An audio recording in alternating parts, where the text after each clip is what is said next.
याकूब की पत्री। आइए हम याकूब की पत्री का पहला अध्याय देखें। याकूब अपना परिचय परमेश्वर और यीशु मसीह का दास कहते हुए देता है। यह एक ऐसी उपाधि थी जिसे ज्यादातर प्रेरितों को अपने आप को कहलाने में खुशी होती थी। किसी भी प्रकार के अधिकारों पर दावा न करते हुए उन्होंने अपना संपूर्ण जीवन परमेश्वर और यीशु मसीह के स्वामित्व के प्रति सौंप दिया था। उन्होंने अपना जीवन को अपना स्वयं का न समझा। वे व्यक्तिगत रूप में महत्वाकांक्षाओं से दूर थे। वे केवल प्रभु की सेवा करने और उसे प्रसन्न करने के लिए जीते थे। एक बंधुआ दास की जिंदगी भी सिर्फ अपने स्वामी के लिए होती थी। उसके पास स्वामित्व का कोई अधिकार नहीं था। किसी भी तरह की पदवी या उपाधि वह नहीं रख सकता था। जो कुछ भी उसके पास था वह उसके स्वामी के अधिकार में रहता था। वह सिर्फ सेवा करने के लिए ही था। अब पहली आयत में लिखा है, परमेश्वर के और प्रभु यीशु मसीह के दास याकूब की ओर से 12 गोत्रों को जो तितर बितर होकर रहते हैं नमस्कार पहुंचे। ये पत्री उन 10 खोए हुए गोत्रों के लिए नहीं लिखी गई है। ये वे 12 गोत्र हैं जो दुनिया भर में फैले हुए थे। ये तीतुस सम्राट द्वारा यरूशलेम के विनाश किए जाने से पहले की बात है। वास्तव में बाइबल के विद्वानों का मानना है कि हो सकता है कि लिखे गए पत्रियों में से याकूब की पत्री शायद पहले ही लिखी गई थी। ये पौलुस की पत्रियों से पहले लिखी गई। कुछ लोगों का कहना है कि अरे याकूब ने तो अपनी पत्री पौलुस के अनुग्रह के द्वारा उद्धार जैसे उपदेशों का खंडन करने के लिए लिखी। ऐसा नहीं है। याकूब ने अपनी पत्री पौलुस की अपनी पत्रियों को लिखने से पहले लिखी थी। यदि वो पौलुस की पत्रियों का खंडन करने के लिए लिखता तो यह एक बड़ी ही दिलचस्प बात होती, क्योंकि उसने अपनी यह पत्री तकरीबन पौलुस की पहली यात्रा लिखे जाने के 5 या 10 साल पहले लिखी थी। याकूब दुनिया भर में फैले हुए 12 गोत्रों को अपने अभिवादन से संबोधित करता है। वो यहाँ पर यूनानी भाषा के विशिष्ट अभिवादन का प्रयोग करता है, जो कि वास्तव में अनुग्रह का पर्यायवाची है। दूसरी और तीसरी आयतों में, हे मेरे भाइयों, जब तुम नाना प्रकार की परीक्षाओं में पड़ो तो इसे पूरे आनंद की बात समझो। हम हमेशा परीक्षाओं का सामना करते हैं। इन हर एक परीक्षाओं में हमें एक निर्णय लेना होता है कि क्या हम शरीर के अनुसार या आत्मा के अनुसार चलें। ये परीक्षाएं वे अवस्थाएं या परिस्थितियां होती हैं जो हमें शारीरिक प्रतिक्रियाओं की ओर ले जाती है। उस समय हमें वह चुनना होता है कि हम शरीर के अनुसार चलें या आत्मा के अनुसार। हम ये जानते हैं कि हर प्रकार की परीक्षाएं चारों तरफ से हमेशा आती हैं। परीक्षा हमारे स्वामित्व की धारणा के कारण आती है। हम अपने पास जो चीजें हैं उन पर अपना स्वामित्व मानते हैं। हम कई बार अपने आप पर गुस्सा करते हुए शरीर के अनुसार प्रतिक्रिया करते हैं, क्योंकि हमारी सबसे महत्व की चीजों के साथ कुछ खिलवाड़ हुआ है। आपसी व्यक्तिगत संबंधों के कारण भी परीक्षाएं आती है। कई प्रकार की परीक्षाओं में मुझे मेरे शरीर के अनुसार प्रतिक्रिया करने की मानसिकता होती है और यहां मेरी परीक्षा होती है। अब हमसे कहा जा रहा है कि इसे पूरे आनंद की बात समझो। यह परीक्षाओं के प्रति एक अजीब तरह की प्रतिक्रिया है। वैसे तो परखा जाना मुझे अच्छा नहीं लगता, बशर्ते कि सब बातें बिना बाधा के चलती रहें। मैं नहीं चाहता कि कोई मेरे मार्ग में बाधा बने। मैं नहीं चाहता कि कोई मेरा रास्ता काटे या कोई भी मेरे सामने आए। इन बातों का मैं ध्यान रखता हूं, लेकिन कई बार इस तरह नहीं होता। जिंदगी इस तरह नहीं चलती। जीवन निराशाओं से भरी है। कई ऐसे लोग होते हैं जो आपके मार्ग को काटते हैं या गलत बातों के लिए आपको उत्तेजित करेंगे। एक उत्तेजित करने वाली अवस्था। जैसा मैं चाहूं वैसा मैं अपनी जिंदगी पर राज नहीं कर सकता। अगर मैं ऐसा कर सकता तो मैं बिगड़ जाऊंगा और मैं भ्रष्ट हो जाऊंगा। मैं चाहूंगा कि हर कोई मेरे सामने झुके और मैं चाहूंगा कि हर व्यक्ति अपने आप को मेरे हवाले करे। मैं चाहूंगा कि हर कोई मेरे अधिकार को माने। यह परखे जाने का एक भाग है और यही बात हमें यहाँ पर बताई जा रही है। तीसरी आयत में याकूब लिखता है, तुम्हारे विश्वास के परखे जाने से। इसके लिए जो दूसरा शब्द है वह है हमारे विश्वास को साबित करना। आप कहते हैं कि आप परमेश्वर पर विश्वास करते हैं। ये कोई बड़ी बात नहीं है। ऐसा तो दुष्ट आत्माएं भी करती हैं। आपको अपने विश्वास को साबित करना होगा। पिछले दिनों किसी ने मुझसे कहा, ओह, मुझे डर है कि मैंने परमेश्वर को निराश किया है। मैंने कहा, नहीं, कभी नहीं। परमेश्वर को निराश करना असंभव है। उल्टे आपने अपने आप को निराश किया है। परमेश्वर हमेशा से ये जानता है। आप ये नहीं जानते थे, इसलिए आप अपने आप से निराश हुए हैं। आपने परमेश्वर को निराश नहीं किया। वो हर एक बात को जानता है। वो जानता था कि आपकी प्रतिक्रिया यही होगी। वो कभी भी निराश नहीं होता। हम अपने आप को इसलिए निराश कर लेते हैं क्योंकि कई बार हम सोचते हैं कि हम रास्ते से बहुत दूर चले आए हैं, जबकि वास्तव में ऐसा नहीं है। मैंने सोचा मैंने उस रुकावट को पार कर लिया था, मैंने जीत हासिल कर ली थी। तभी देखते ही देखते अन्य ऐसी अवस्था में मैं फंस जाता हूँ जहां मैं परखा जाता हूँ, और तब मैं फिर हार जाता हूँ। आप जानते हैं ना, मैं कितना निराश हो जाता हूँ, ये सोचते हुए कि मैंने ऐसा क्यों किया, मैंने ऐसे क्यों कहा। लेकिन मुझे अपने आप को दोषी ठहराते हुए ऐसा नहीं कहना चाहिए, हाय मैंने परमेश्वर को हताश कर दिया या मैंने परमेश्वर को निराश कर दिया। नहीं, ऐसा न बोले, क्योंकि परमेश्वर हमेशा से ये जानता आया है। मुझे ये जानने की आवश्यकता थी, और इसलिए परमेश्वर इस अवस्था को अनुमति देता है कि मैं उसे जानूं। इसलिए परीक्षा एक ऐसी बात है जो हर मनुष्य में आम है। इसे पूरे आनंद की बात समझो, क्योंकि परीक्षा हमारे विश्वास की परख है, और इस विश्वास के परखे जाने से धीरज बढ़ता है। तीसरी आयत में आगे लिखा है, धीरज उत्पन्न होता है। कितना जरूरी है धीरज। कई बार परमेश्वर की बाट जोहने में हम पराजित हो जाते हैं, और ये पूरी बाइबल में एक सच है। बाइबल में बहुत से ऐसे लोग हुए हैं जो समस्याओं में फंस गए क्योंकि उन्होंने परमेश्वर की बाट जोहना छोड़ दिया। उनके जिंदगी में आए विश्वास की परख में वे हार गए। इब्राहिम हालांकि इसहाक के विषय अपने परखे जाने में शानदार तौर पर सफल हुआ, इसके बावजूद इसहाक के जन्म के समय वो पराजित हुआ। जब परमेश्वर ने उसे एक पुत्र देने का वायदा किया था, वह धीरज नहीं रख पाया। आखिरकार सारा ने उससे आकर कहा, अब्राहम अब मान भी जाओ, ऐसा कुछ नहीं होने वाला है। आप मेरी दासी को लें और उसके द्वारा आपको एक पुत्र हो, और जब पुत्र पैदा हो जाएगा मैं उसे अपना लूंगी और वह मेरा पुत्र ठहरेगा। हे अब्राहम, मैं एक पुत्र को जन्म देने में असमर्थ हूं, इसलिए हम इस विषय पर समझदार बने। विश्वास की पराजय को देखिए। उन्होंने तब तक बाट नहीं जोही तब तक कि परमेश्वर प्रतिक्रिया करे या जवाब दे। हमारे विश्वास की परख से ही धीरज उत्पन्न होता है। अब्राहम की तरह जब कभी मैं परमेश्वर की बाट नहीं जोता हूं, मैं हमेशा ही समस्याओं में फंसता हूं, अपने आप ही मैं परेशानी पैदा करता हूं। इसलिए महत्वपूर्ण है कि मैं परखा जाऊं, मैं परमेश्वर की बाट जोहना सीख जाऊं, यह जानते हुए कि तुम्हारे विश्वास के परखे जाने से धीरज उत्पन्न होता है। चौथी आयत में लिखा है, पर धीरज को अपना काम पूरा करने दो कि तुम पूरे और सिद्ध हो जाओ। यही परमेश्वर का संपूर्ण उद्देश्य है कि आप सिद्धता की ओर बढ़ते जाएं, ताकि जीवन की निराशाओं में हम छोटे बच्चों की तरह बर्ताव और प्रतिक्रिया छोड़ दें। हम जल्लाट में पैर पटकते हुए यह कहना भी छोड़ दें कि मैं अब तुमसे कभी बात नहीं करूंगा, परंतु वो चाहता है कि हम बढ़ें और सिद्ध बन जाएं, कि तुम पूरे हो जाओ और तुम में किसी बात की घटी न रहे। पर यदि तुम में से किसी को बुद्धि की घटी हो, मैं नहीं सोचता हूं ये आपके लिए कहा होगा। हम हमेशा जानते हैं कि हमें क्या करना है, हमें कब करना है, हमें क्यों करना है। परंतु यदि कोई ऐसा हो जिसके पास बुद्धि की घटी हो, तो परमेश्वर से मांगे जो सबको उदारता से देता है। कितनी महिमा में प्रतिज्ञा है। कितनी बार जब मैं परमेश्वर के पास आता हूं तो इस पद के आधार पर आता हूं। मेरे जीवन में ऐसी बहुत सी बातें हैं जिन्हें मैं वास्तव में नहीं जानता कि कौन सा सही मार्ग है। मुझ में बुद्धि की कमी है, और ये निराली बात है कि हम परमेश्वर के पास आएं और परमेश्वर से बुद्धि मांगे और जान लें कि वह हर एक मनुष्य को बुद्धि मुफ्त में देता है।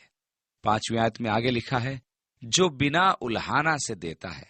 परमेश्वर ये नहीं कहता, ओह आप समझ जाओ ना, मूर्ख व्यक्ति तुम्हारे साथ ये क्या मामला है, क्या तुम नहीं देख सकते, इतनी बार तुम्हें समझाया। आप ये जान लीजिए कि जब आप उसके पास बुद्धि के लिए आते हैं तो वह आपकी उल्हाना नहीं करेगा, वो आपको न रोकेगा और देरी न होने देगा। वो बुद्धि हमें मुफ्त में देगा, बिना उल्हाना के या बड़ी उदारता से हमें देगा। और 5वीं आयत में आगे लिखा है, और उसको दी जाएगी महिमा में प्रतिज्ञा कि यदि मुझे बुद्धि की आवश्यकता है तो मैं ये परमेश्वर से मांग सकता हूं। अब यदि मैं मांगता हूं तो ये जरूरी है कि विश्वास से मांगे और कुछ संदेह न करे, क्योंकि संदेह करने वाला समुद्र की लहर के समान है जो हवा से बहती और उछलती है। एक तूफानी समुद्र। ऐसा लगता है कि लहरें लुढ़कती हुई आ रही है। हवाओं से हिचकोले खाना, और जो मनुष्य संदेह करता है वह भी इसी प्रकार का है। वह इधर उधर हिचकोले खाता है और स्थिर बना नहीं रहता। 7वीं आयत में आगे, ऐसा मनुष्य यह न समझे कि मुझे प्रभु से कुछ मिलेगा। वह व्यक्ति दुचित्ता है और अपनी सारी बातों में चंचल है। परमेश्वर के प्रति मेरे समर्पण का संपूर्ण होना आवश्यक है। ऐसा नहीं होना चाहिए कि मैं कुछ दूं और बाद में वापस ले लूं। मुझे अपने जीवन को परमेश्वर के प्रति अर्पण करने के बाद वापस नहीं लेना चाहिए। मुझे ऐसा नहीं करना चाहिए कि मैं बुद्धि को मांगू और उसके बाद अपने मन के अनुसार करूं। यह ऐसा नहीं कि मैं बुद्धि को मांगू और उसके बाद यह सोचूं कि मैं उसके अनुसार चलूं या नहीं चलूं। परमेश्वर से उसकी इच्छा को पूछना, जिससे कि मैं ये तय करूं कि मैं उसके प्रति अपने आप को सौंपूं या नहीं। मुझे ये निर्णय लेना होगा कि या नहीं। ऐसा नहीं हो सकता। मुझे ये तय करना होगा कि मैं अपने जीवन को परमेश्वर को सुपुर्द करने जा रहा हूं, और उसके बाद मुझे मात्र विश्वास करना है कि परमेश्वर उसकी देखरेख करेगा। जब हमारे जीवन में सब कुछ ठीक न हो रहा हो, या हम ये सचमुच न समझ पाए कि क्या हो रहा है, तब आप ये न कहें, ओह अच्छा होता कि मैं अपने जीवन की बागडोर अपने हाथ में ले लेता, क्योंकि मैं समझ नहीं पा रहा कि परमेश्वर क्या कर रहा है। मैं रुक नहीं सकता। इस प्रकार की अस्थिरता का अंश हमारे बीच आम बात है। वास्तव में निश्चय का होना, जीवन को अर्पण करना और फिर वापस ले लेना, ये सब आपको अस्थिर बनाते हैं। 9वीं आयत से आगे लिखा है, दीन भाई अपने ऊंचे पद पर घमंड करें और धनवान अपने नीच दशा पर, क्योंकि वह घास के फूल की नाई जाता रहेगा। क्योंकि सूर्य उदय होते ही कड़ी धूप पड़ती है और घास को सुखा देती है, और उसका फूल झड़ जाता है और उसकी शोभा जाती रहती है। उसी प्रकार धनवान भी अपने मार्ग पर चलते चलते धूल में मिल जाएगा। याकूब धनवानों के संबंध में कुछ बातें कहता है, यानी वे जो अपने धनवान होने का घमंड करते हैं। वो दूसरे अध्याय में कलीसिया के उन लोगों को डांटता है जो धनी लोगों को खास आदर देते थे। एक व्यक्ति जिसके पास धन होने की वजह से उस पर खास तरफदारी दिखाना एक ऐसे नीति थी जिस पर अध्याय 2 में डांट लगाई गई है। यहाँ पहले अध्याय में वह उन धनवानों के प्रति आवाज उठाता है जो अपने धन का प्रयोग दूसरों पर दबाव डालने तथा विशिष्ट स्थान प्राप्त करने के लिए करते हैं। वह कहता है, हे धनवान, तुम मैदान के फूल समान मुरझा जाओगे, तुम मिट जाओगे। वह कहता है कि दीन भाई अपने ऊंचे पद पर घमंड करे और धनवान अपने नीच दशा पर। पत्री के अंतिम अध्याय में वह कहता है, हे धनवानों, सुन तो लो, तुम अपने आने वाले क्लेशों पर चिल्लाकर रो, तुम्हारा धन बिगड़ गया जिसे तुमने अंतिम युग में धन बटोरा है। 12वीं आयत में पहले अध्याय के लिखा है, धन्य है वह मनुष्य जो परीक्षा में स्थिर रहता है। यह स्थिरता परीक्षा के ऊपर जय देती है। ये कितनी ही महिमामय बात है कि जब मैं परीक्षा में पढ़ता हूं और जयवंत होता हूं, तब मैं शरीर की अभिलाषाओं की ओर प्रतिक्रिया नहीं करता। मैं दुखी और क्रोधित होकर निष्कृष्ट बातें नहीं बोलता जिसके प्रति बाद में मुझे पश्चाताप हो। क्या आपने कभी यह ध्यान दिया है कि आप कितने दुखी हो जाते हैं जब आप पराजित होते हैं? कभी जब आप शरीर की अभिलाषाओं के सामने हार जाते हैं और जो बातें नहीं कहनी चाहिए कह जाते हैं और चिल्लाते और निष्कृष्ट बातें लोगों से कहते हैं, तब क्या आपने कभी ध्यान दिया है कि आप कितने दुखी होते हैं? उस समय आप एक किस्म से अपने आप से नफरत करते हैं और लोगों के पास जाने से कतराते हैं, क्योंकि आप जानते हैं कि जो निष्कृष्ट बातें आपने उन लोगों के लिए बोली है, उन सब बातों के लिए आपको माफी मांगनी पड़ेगी। तब आपको शर्मिंदगी महसूस होती है और दुख महसूस होता है। ओह, कितनी धन्य बात है कि जब हम जय पाते हैं और शरीर के अभिलाषाओं के अनुसार प्रतिक्रिया नहीं करते हैं, तब हम आत्मा के अनुसार प्रतिक्रिया करते हैं। तब हमें खुशी का एहसास होता है, क्योंकि हम जानते हैं कि प्रभु ने हमें आत्मा के अनुसार प्रतिक्रिया करने की सामर्थ्य दी है। धन्य है वह मनुष्य जो परीक्षा में स्थिर रहता है।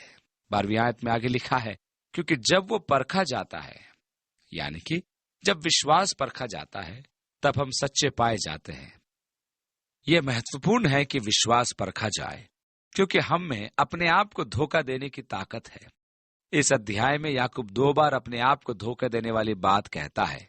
यदि आप केवल वचन के सुनने वाले हैं, तो आप अपने आप को धोखा देते हैं। यदि आप अपने बारे में सोचते हैं कि आप एक धार्मिक मनुष्य हैं, लेकिन फिर भी आप अपने जीभ को लगाम नहीं देते, तभी आप खुद को धोखा दे रहे हैं। आपका धर्म व्यर्थ है। सो विश्वास का परखा जाना महत्वपूर्ण है। मेरा यह जानना जरूरी है कि मैं कहां पर हूं, ताकि मैं जान सकूं कि परमेश्वर मेरे बारे में क्या जानता है, ताकि मैं अपने बारे में इतना ऊंचा न सोचूं जितना कि मुझे सोचना चाहिए, ताकि मैं छला न जाऊं और सुरक्षा की झूठी अनुभूति को न महसूस करूं। परमेश्वर परीक्षाओं और परखे जाने की अवस्था को हमारे जीवन में इसलिए अनुमति देता है ताकि मैं अपने बारे में जो सत्य है उसको जान पाऊं। परमेश्वर इजराइल की प्रजा से कहता है कि मैं 40 वर्षों तक जंगल में तुम्हें कष्टों के द्वारा लाया और मैंने तुम्हें परखा और तुम्हें जांचा, ताकि ये जान लूं कि तुम्हारे मन में क्या है। व्यवस्था विवरण 8वें अध्याय की 2 आयत में ऐसा लिखा है। ऐसा नहीं था कि परमेश्वर उनके हृदय की बात नहीं जानता था, वह उनके बारे में सब कुछ जानता था, परंतु वे नहीं जानते थे। इसलिए उसने उन्हें परखा ताकि वे ये देख ले कि उनके दिल में क्या है। यिर्मयाह 17:9 में लिखा है, क्योंकि मन तो सब वस्तुओं से अधिक धोखा देने वाला होता है, और ये मन धोखा देने वाला है, और हम कई बार खुद को धोखा देने के लिए दोषी पाए जाते हैं। पौलुस 1 कुरिन्थियों के 6 अध्याय की 9 आयत में कहता है, धोखा न खाओ। परखा जाना एक महत्वपूर्ण तरीका है जिसके द्वारा मैं खुद के बारे में सच्चाई जान लेता हूं। यह सत्य परखे जाने के समय प्रकट हो जाता है, क्योंकि जब सब कुछ बढ़िया चल रहा है और मैं बिना किसी बाधा के सब कुछ चला पा रहा हूं, तब मैं अपने बारे में सत्य को नहीं जान पाता। मैं नहीं जानता कि जब विपत्ति आएगी तो मैं कैसे प्रतिक्रिया करूंगा। परमेश्वर हमारे जीवन में विपत्ति की अनुमति इसलिए देता है ताकि हम खुद के बारे में सच्चाई को जान सकें। जब विपत्ति आती है और मैं आत्मा के अनुसार प्रतिक्रिया करता हूं, तो आहा, कितना आनंदपूर्ण हर्ष होता है। मैं अक्सर कहता हूं कि अरे, ये मैं नहीं हूं, ये तो प्रभु है जो मुझ में कार्य करता है, क्योंकि मेरे स्वभाव के अनुसार मैं इस तरह से प्रतिक्रिया नहीं कर सकता। यह एक आनंद की बात है कि परमेश्वर की आत्मा हमारे जीवन में कार्य करती है तथा हमें यीशु मसीह में बदलती जाती है। जब हम परखे जाते हैं, तब 12वीं आयत में आगे लिखा है, हम जीवन का मुकुट पाएंगे। प्रकाशित वाक्य के 2 अध्याय में जब यीशु स्मिरना की कलीसिया से कहता है, तो वह उन क्लेशों की बात करता है जिससे होकर वे गुजर रहे थे, और वह कहता है, प्राण देने तक विश्वासी रहो तो मैं तुम्हें जीवन का मुकुट दूंगा। सो इस प्रकार यह महिमामय जीवन का मुकुट उस अनंत जीवन में हम प्राप्त करेंगे जो यीशु मसीह के द्वारा हमें मिलता है। 12वीं आयत में आगे लिखा है, जिसकी प्रतिज्ञा प्रभु ने अपने प्रेम करने वालों को दी है। जब किसी की परीक्षा हो तो वह यह न कहे कि मेरी परीक्षा परमेश्वर की ओर से होती है, क्योंकि न तो बुरी बातों से परमेश्वर की परीक्षा हो सकती है और न वह किसी की परीक्षा आप करता है। अब यह परीक्षा थोड़ी अलग अर्थ की है। यह वह परीक्षा है जो दुष्टता की ओर लुभाती है। ये एक परख नहीं है जहां आप ये जान जाते हैं कि आप कहां हैं या आप कौन हैं। वास्तव में ये दुष्टता की ओर प्रलोभन है। परमेश्वर किसी भी मनुष्य को दुष्टता की ओर नहीं लुभाता। शैतान ही है वह जो मनुष्य को दुष्टता की ओर लुभाता है। शैतान ने ही हव्वा को पाप करने के लिए लुभाया था। आपको याद होगा कि जब 5000 लोग यीशु के पीछे जंगल में पहुंचे और शाम हुई, तब यीशु ने फिलिपुस से कहा, ये बेहतर होगा यदि तुम शहर जाकर इस भीड़ के लिए रोटी मोल लाओ। यूहन्ना कहता है, उसने ये बात उसे परखने के लिए कही, क्योंकि यीशु जानता था कि वह क्या करने जा रहा है। वो मात्र ये चाहता था कि फिलिपुस कहे, अरे प्रभु, आप ये क्या कह रहे हैं? इतनी भीड़ के लिए पर्याप्त रोटी हम कहां से लाएंगे? और इस प्रकार ये बात यीशु ने उसे परखने और उसे जांचने के लिए कही थी। वहां पर प्रयोग किया गया यूनानी शब्द का अर्थ परीक्षा करना भी होता है, परंतु ये पाप की ओर लुभाने वाली नहीं थी। वह ये परखने के लिए थी कि आप किस तरह से प्रतिक्रिया करेंगे, शरीर में या आत्मा में। इसलिए जब परीक्षा आती है, तब यदि यह पाप की ओर लुभाता है तो यह परमेश्वर की ओर से नहीं है, यह शैतान की ओर से है। और जब मैं परीक्षा में पड़ता हूं, कोई पाप करने के लिए उकसाया जाता हूं, तो मुझे ये नहीं कहना चाहिए, ओह जानते हो, आज परमेश्वर ने वास्तव में मेरी परीक्षा ली। मैंने एक व्यक्ति का बटुआ गिरते हुए देखा और उसमें 500 रुपए का नोट मैं देख सकता था। परमेश्वर ने मेरी परीक्षा ली कि मैं उस रुपये को रखूंगा या नहीं। नहीं, कभी नहीं। आप परमेश्वर की ओर से परीक्षा में नहीं पड़े कि आप उस रुपये को देख लें या रख लें। सो जब किसी की परीक्षा हो तो वह यह न कहे कि मेरी परीक्षा परमेश्वर की ओर से होती है। क्योंकि न तो बुरी बातों से परमेश्वर की परीक्षा हो सकती है और न वह किसी की परीक्षा आप करता है। हाँ, परमेश्वर हमारे सामने परखने की अवस्था को लाता है ताकि हमारे पास ये अवसर हो कि हम शरीर के अनुसार प्रतिक्रिया करें या आत्मा के अनुसार। परमेश्वर हमें परीक्षा में नहीं डालता और न पाप करने को कभी उकसाता है। 14वीं आयत में, परंतु प्रत्येक व्यक्ति अपनी ही अभिलाषा से खींचकर और फंसकर परीक्षा में पड़ता है। अब प्रत्येक मनुष्य में ऐसी इच्छा होती है, यह है संतुष्टि की इच्छा। प्रत्येक मनुष्य को गहराई से एक प्यास है जो उसमें जीवन के प्रति एक तरह की कुंठा को जन्म देती है। इससे बढ़कर इस जीवन में और कुछ भी नहीं। यीशु यूहन्ना के 7वें अध्याय में उसका जिक्र करता है, जब पर्व के दिन वह कहता है, यदि कोई प्यासा हो तो मेरे पास आकर पिए। तो वह मनुष्य में पाई जाने वाली आध्यात्मिक प्यास के बारे में कहता है, न कि शारीरिक। एक गहरी इच्छा मुझ में पाई जाती है जीवन के अर्थ के लिए, जीवन की संतुष्टि के लिए। शैतान मेरे पास आता है और मुझे बताता है कि संतुष्टि को प्राप्त करने के लिए मुझे धैर्य धरने की आवश्यकता नहीं। वो मुझसे कहता है कि मुझे उस मार्ग पर चलने की आवश्यकता नहीं है जो परमेश्वर ने मेरे लिए नियत किया है। क्योंकि अक्सर परीक्षा में मैं एक विचार शामिल करता हूं कि मुझे तुरंत संतुष्टि की प्राप्ति होगी यदि मैं परमेश्वर के मार्ग से मात्र हट जाऊंगा। जब शैतान यीशु के पास आया तो उसके उस परीक्षा के पीछे उसका यह लक्ष्य यही था कि वह परमेश्वर से दूर हो जाए।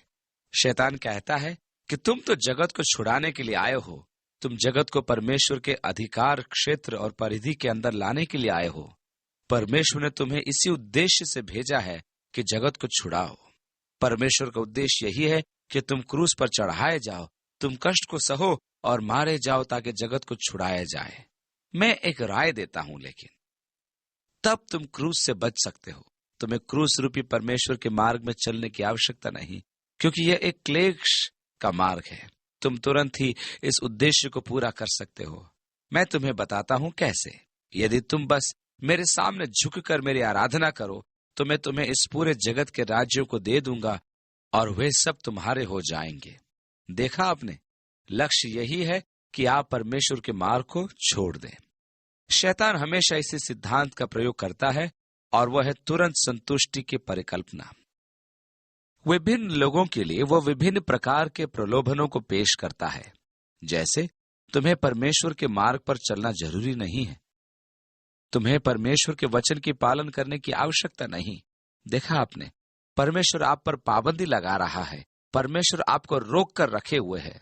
और यही बात उसने हव्वा से कही थी कि परमेश्वर कुछ उत्तम बातों से तुम्हें वंचित कर रहा है। तुम्हें यही संतुष्टि मिलेगी जो तुम्हारे बिल्कुल करीब है। ये इस फल में है हव्वा, और परमेश्वर तुम्हें इस उत्तम चीज से वंचित करना चाहता है, इसलिए लो, इस फल को खा लो। इस प्रकार शैतान हमारे सामने इस वर्जित फल को प्रस्तुत करता है। वो कहता है कि संतुष्टि तो परमेश्वर के मार्ग से हटकर शरीर की अभिलाषाओं को भोगने में है। आप इसी वक्त संतुष्टि को पा सकते हैं। यही है वह जिसकी इच्छा वास्तव में तुम रखते थे, और इस तरह से वे आपको आपके सामने तुरंत संतुष्टि के प्रलोभन को रखता है।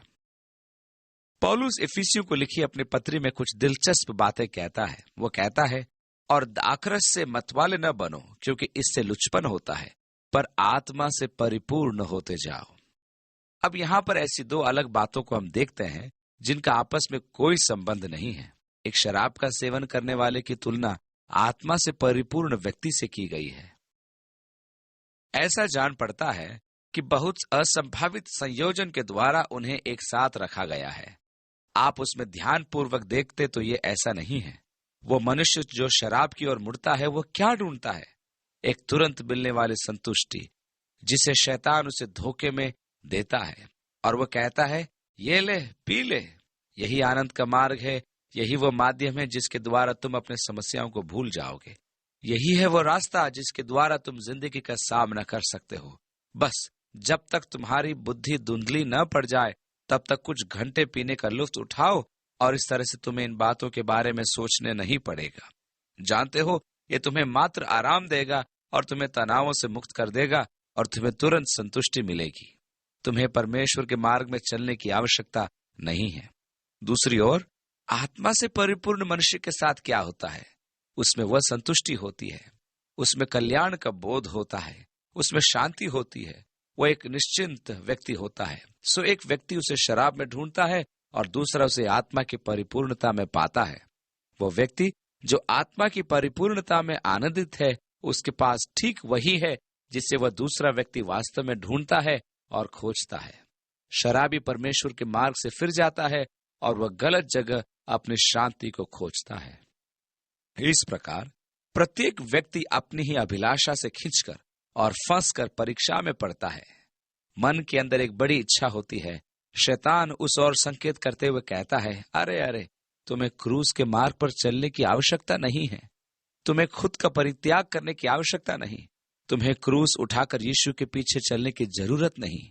मैं तुम्हें बताता हूं, तुम बस मेरी राह पर चलो और यह सब मैं तुम्हें तुरंत दे दूंगा। तुम्हें इंतजार करने की जरूरत नहीं, तुम इसे अभी प्राप्त कर सकते हो। 15वीं आयत में, फिर अभिलाषा गर्भवती होकर पाप को जनती है। देखिए, परीक्षा में पाप नहीं होता। हम सभी परीक्षा को अनुभव करते हैं। यीशु भी शैतान के द्वारा परीक्षा में पड़ा। परीक्षा में पड़ने से पाप नहीं होता। पाप वहीं पर है जब मैं अपने शरीर की इच्छा के सामने झुक जाता हूं और मैं उस राह की ओर मुड़ जाता हूं जिसका सुझाव शैतान देता है। वहीं पर अभिलाषा गर्भवती होती है और पाप को जन्म देती है। यहीं से पाप का आरंभ होता है। और आगे लिखा है, और पाप जब बढ़ जाता है तो मृत्यु को उत्पन्न करता है, पहले आत्मिक मृत्यु और अंत में शारीरिक मृत्यु। हे मेरे प्रिय भाइयों, धोखा न खाओ, हरेक अच्छा वरदान। अब यहां जो यूनानी पद प्रयोग किया गया है वो वरदान शब्द के लिए प्रयोग किए जाने वाली यूनानी भाषा के दूसरे पदों से अलग है। यहां दोषी पद का प्रयोग है और दूसरा पद दिदोमी से आता है। एक दाता के बारे में कहता है और दूसरा वरदान के बारे में। पहला पद दान देने वाले के बारे में बतलाता है, देने की क्रिया। हर एक अच्छा वरदान जो मिलता है, या एक अर्थ में हर एक अच्छा दान देने वाला ऊपर ही से है। हमारे लिए परमेश्वर का दान, उसकी भलाई, उसका अनुग्रह, उसका प्रेम ऊपर ही से आता है। 17वीं आयत में आगे लिखा है, और ज्योतियों के पिता की ओर से मिलता है, जिसमें न तो कोई परिवर्तन हो सकता है और न अदल बदल के कारण उस पर छाया पड़ती है। परमेश्वर जो कभी नहीं बदलता, वो कहता है, क्योंकि मैं यहोवा बदलता नहीं। मलाकी 3:6 में। इसका अर्थ क्या है? इसका अर्थ यह है कि वह तुम्हारे लिए नियम में बदलाव नहीं लाता। आप कोई विशेष अपवाद नहीं हो और आपके पास कोई खास पक्ष भी नहीं है। यह एक रोचक बात है कि शैतान अक्सर लोगों के सामने झूठ को लाता है और कहता है, अरे यह नियम तो तुम पर लागू नहीं होता है। जानते हो, यह विशेष बात है। मेरा मतलब, यह वास्तविक प्रेम है, इसलिए नियम तुम पर लागू नहीं होता। तुम्हें भोग विलास में जीने के लिए एक खास रिहाई मिली है जो परमेश्वर को पसंद है। बिल्कुल नहीं। परमेश्वर किसी के लिए भी नियम नहीं बदलता है, जिसमें न तो कोई परिवर्तन हो सकता है और न अदल बदल के कारण उस पर छाया पड़ती है। 18वीं आयत में, उसने अपनी ही इच्छा से हमें सत्य के वचन के द्वारा उत्पन्न किया। दिलचस्प बात यह है कि यूहन्ना के सुसमाचार के पहले अध्याय में नए जन्म के बारे में कहते हुए वो लिखता है कि वे न तो लहू से, न शरीर की इच्छा से, न मनुष्य की इच्छा से, परंतु परमेश्वर से उत्पन्न हुए हैं। कि आप फिर से जन्मे हैं? आप किस प्रकार फिर से जन्मे हैं? क्योंकि आपने फिर से जन्म लेने के लिए सोचा है। परमेश्वर ने ही यह चुना है कि आप फिर से जन्म लें। आपने फिर से जन्म लिया, न शरीर की इच्छा से, न मनुष्य की इच्छा से, परंतु परमेश्वर की इच्छा से। यूहन्ना 15:16 में यीशु ने कहा, तुमने मुझे नहीं चुना, परंतु मैंने तुम्हें चुना है और तुम्हें ठहराया है, ताकि जाकर फल लाओ और तुम्हारा फल बना रहे। यह मेरे लिए एक बड़ी महिमामय सत्य है कि परमेश्वर ने मुझे चुना है। यह मुझे रोमांचित करती है कि परमेश्वर मुझे चुनता है और मुझे जानता है। यह मुझे रोमांचित करता है क्योंकि परमेश्वर मुझे अपने पूर्व ज्ञान के आधार पर चुनता है। रोमियो उसके 8वें अध्याय की 29वीं आयत में लिखा है, क्योंकि जिन्हें उसने पहले से जान लिया है, उन्हें पहले से ठहराया भी है। उसके पूर्व ज्ञान के आधार पर उसने मुझे चुना और मैं परमेश्वर की इच्छा के द्वारा फिर से जन्माया गया। मैं परमेश्वर की इच्छा के अनुसार फिर से जन्मा। आपका जन्म न शरीर की इच्छा से, न मनुष्य की इच्छा से, परंतु परमेश्वर की इच्छा ही से हुआ है। मुझे ये पसंद है कि परमेश्वर मुझे चुनता है। मुझे ये खास तौर पर इसलिए पसंद है क्योंकि उसने मुझे अपने पूर्व ज्ञान के आधार पर चुना है, जिसका अर्थ है कि वो प्रारंभ से ही अंत को जानता था। उसने मुझे चुना अपने ज्ञान के इस आधार पर कि मेरा उसके साथ चलने का और संगति का अंत कहां पर होगा। आप देखें, परमेश्वर कोई मूर्ख नहीं है कि हारने वालों को चुने। ये एक बेतुकी बात है। क्यों? सोचिए, आप क्या कुछ कर पाते यदि पूर्व ज्ञान के बदौलत आप अपने हर एक बातों को चुन पाते। आप जान जाते हैं कि इस चुनने का यथार्थ में क्या नतीजा होगा। यदि मैं सटीक तौर पर जानता हूं कि कौन सा घोड़ा किस दौड़ में जीतेगा, तो मैं परिणाम को पहले से जानता हूं, चाहे कोई कुछ भी करे। यदि आपके पास इस प्रकार का ज्ञान हो, यदि आप परमेश्वर के समान पहले से ही परिणाम को जानने की क्षमता रखते हैं, तो क्या आप घुड़दौड़ में हारने वाले घोड़े को चुनेंगे? कभी नहीं। यदि आप ऐसा करते हैं तो आप मूर्ख ठहरेंगे। निसंदेह आप ऐसा नहीं करेंगे। आप विजेताओं को ही चुनेंगे। अब परमेश्वर के पास ऐसा ही ज्ञान है और उसने आपको चुना है। इसका क्या अर्थ हुआ? इसका अर्थ यह है कि आप एक विजेता हैं। इसका अर्थ यह है कि आप हार नहीं सकते, क्योंकि आप परमेश्वर के द्वारा फिर से जन्मे हैं। पहला पत्रस उसके पहले अध्याय की 3 आयत में लिखा है, परमेश्वर का धन्यवाद हो जिसने हमें नया जन्म दिया है। वास्तव में ऐसा ही होता है। हम परमेश्वर के द्वारा जन्माए गए हैं। मेरा नया जन्म लेना परमेश्वर का कार्य है। परमेश्वर ने मुझे चुना है और मैं परमेश्वर की आत्मा के कार्य के द्वारा फिर से जन्म लिया हूं। ये मेरे खुद की इच्छा से नहीं है, न शरीर की इच्छा से, न मनुष्य की इच्छा से, परंतु यह परमेश्वर की इच्छा से है। 18वीं आयत में उसने अपनी ही इच्छा से हमें सत्य के वचन के द्वारा उत्पन्न किया, ताकि हम उसकी सृष्टि की हुई वस्तुओं में से एक प्रकार के प्रथम फल हों, मसीह में नई सृष्टि। 19वीं आयत में, हे मेरे प्रिय भाइयों, इसलिए हर एक मनुष्य सुनने के लिए तत्पर और बोलने में धीर और क्रोध में धीमा हो। अब जैसे किसी ने कहा कि परमेश्वर ने हमें 2 कान और 1 मुंह दिया है, तो जरा इसके बारे में थोड़ा गौर करिए। इसका अर्थ यह है कि वह चाहता है कि जितना हम बोलते हैं उससे दुगना हम सुने। जल्दबाजी में न बोलें, सुनने के लिए तत्पर और बोलने में धीर, क्रोध में धीमे हों। ओह, यदि मैं बोलने में धीर होता और यदि बस मैं अपना मुंह बंद रखता तो हर बात कितनी सुगमता से हो सकती थी। परंतु जब हम बोलने में तत्पर होते हैं तो हम कई बार गलती करते हैं। जो गलतियां हम कह चुके होते हैं उनके लिए हमें माफी मांगनी पड़ती है। इसलिए क्रोध में धीमे बनो। आगे लिखा है, क्योंकि मनुष्य का क्रोध परमेश्वर के धर्म का निर्वाह नहीं कर सकता। इसलिए सारी मलिनता और बैर भाव की बढ़ती को दूर करके, यहां पर तात्पर्य है बैर भाव या दुष्टता की प्रचुरता या उसके बहाव से। इसलिए हम अपनी सारी मलिनता और बैर भाव की प्रचुरता को दूर करें। आगे लिखा है, उस वचन को नम्रता से ग्रहण कर लो जो हृदय में बोया गया और जो तुम्हारे प्राणों का उद्धार कर सकता है। हम अपने अहंकार एवं दुष्टता के मार्गों को दूर करें और मात्र परमेश्वर के वचन को सुने, क्योंकि परमेश्वर के वचन ही के द्वारा हम नया जन्म लेते हैं। यही वो बीज है जो हमारे हृदय में बोया जाता है और हमें नया जन्म देता है। परमेश्वर का वचन जो हमारे हृदयों में बोया जाता है वही नया जीवन एवं नए जन्म को लाता है। इसलिए उस वचन को नम्रता से ग्रहण कर लो जो हृदय में बोया गया और जो तुम्हारे प्राणों का उद्धार कर सकता है। 22वीं आयत से आगे लिखा है, परंतु वचन पर चलने वाले बनो और केवल सुनने वाले ही नहीं जो अपने आप को धोखा देते हैं। क्योंकि जो कोई वचन का सुनने वाला हो और उस पर चलने वाला न हो तो वह उस मनुष्य के समान है जो अपना स्वाभाविक मुंह दर्पण में देखता है, इसलिए कि वह अपने आप को देखकर चला जाता और तुरंत भूल जाता है कि मैं कैसा था। अपने बारे में उच्च विचार रखना एक स्वाभाविक सी बात है। आपको सच्चाई से अवगत कराने के लिए छोटे नाती पोतों से बढ़कर और कोई नहीं। मेरे कहने का मतलब है कि आप दर्पण में अपना चेहरा देखते हो और कहते हो, अरे इस ऐप को तो देखो। इसके बाद आप चले जाते हो और आप भूल जाते हो कि आप कैसे दिखते थे। सो मेरी छोटी पोती आकर कहती है, दादाजी आपके दांत तो पीले पड़ गए हैं। खैर, मुझे ये भूल जाने की आदत है, इसलिए मैं भूल गया था। और फिर वो कहती है, दादाजी आपके चेहरे में तो झुर्रियां पड़ रही है।